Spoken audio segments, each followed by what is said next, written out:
Hello guys, আসসালামু আলাইকুম। এখন এক প্রবাসী ভাইকে নিয়ে আমি একটা ভিডিও দিচ্ছি। আসলে যেটা সত্য, যেটা বাস্তবে সেটাই। এই ভাইটি আমার দীর্ঘদিনের অনেক পুরানা মানুষ, চেনা জানা। আসলে যারা আমার হতবা এলাকার এবং কি এলাকার বাইরে সকলে চিনবেন না, এলাকার যারা ওরা বিশেষ করে সবারই চেনা জানা মুখটি। তো আমাদের সেই মালিক ভাই প্রবাসে, উনি অনেক বছর ছিল, তার প্রবাস বিষয় নিয়ে আমি একটা ভিডিও নিচ্ছি। আসসালামু আলাইকুম ভাইয়া, আপনি কোন জায়গায় ছিলেন? আমি ওমান ছিলাম কয় বছর ছিলেন? দীর্ঘ 6 বছর। 6 বছর। 6 বছরের ভিতরে আপনার কি, আপনি সঠিকে ছিলেন না আনসঠিকে ছিলেন? আপনার ভিসা ফাতাকা ছিল? জি না।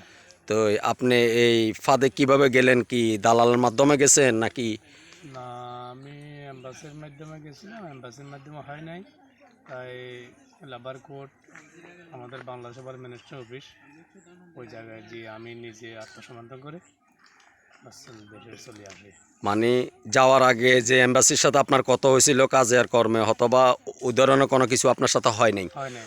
এখানে আপনাকে যাওয়ার আগে একটা বলছে একরকম কথা, ওখানে যাওয়ার পর হয়েছে আরেক রকম কথা। হ্যাঁ, হ্যাঁ। তো এটা হচ্ছে দালালের কাজ। আপনার আদমবিহারি তো আদমবিহারির কাছে কোনো বাইবেরাদ আত্মীয় স্বজন নাই। তারা 10,000 টাকার বিনিময় হলে কি তারা বিক্রি হয়ে যায়। প্লাস তারা এটা চিন্তা করে না, একটা মানুষ তার হতবা জমি জমা থাকলে সেটা বিক্রি করে বিদেশ যাচ্ছে তার ফ্যামিলির সুখের লাগে, মা বাবার সুখ শান্তির লাগে, ছেলে সন্তানের জন্য সারি প্রবাসে যাচ্ছে, সেটা বোঝা উচিত। তো আমি এই কারণে আমি আদমবিহারিকে বিশ্বাস করি না। তারা যদি বলে দুধ, আমি বলবো মুদ, ঠিক আছে? কিন্তু আপনারাও আদমবিহারি ফান্দে পড়বেন না। আদমবিহারির কথাই পড়ি আপনারা বিদেশ যাবেন, 50,000 টাকা বেতন দেবে, আপনাকে অফিসিয়াল চাকরি দেবে, ওই ধরনের কথায় তালে পড়বেন না। কথায় পড়ে আপনারা অধপতন সৃষ্টি যেন না হয়। আপনাদের কাছে আমার একটা অনুরোধ, যেমন কিছুদিন আগে আমার একটা বড় ভাই, তার হাতের একটা ব্যক্তিগত একটা গাড়ি ছিল, সিএনজি নিজস্ব গাড়ি, সেই এক দালালের মাধ্যমে পড়ি আপনার মালয়েশিয়াতে গেল। মালয়েশিয়াতে যাওয়ার আগে তার সাথে কন্ট্যাক্ট ছিল, তাকে হোটেলের ভিসা দিব, আপনার বাংলার 40,000 টাকা বেতন হবে। আমার ভাইটি বিদেশ যাওয়ার পরে, মালয়েশিয়া যাওয়ার পরে ওই দালালের ফান্দে পড়ি গাড়ি বিক্রি করে বিদেশ গেছে 5 লাখ টাকা খরচ করে মালয়েশিয়াতে। যাওয়ার পরে সেই আপনার আমার ভাই প্রায় 1 সপ্তাহ উপর ছিল, কোনো খানা নাই, কোনো থাকার একটা স্থান নাই, কোনো পানি নাই। মালয়েশিয়া যায় এমন কষ্ট করছে আমার ভাই।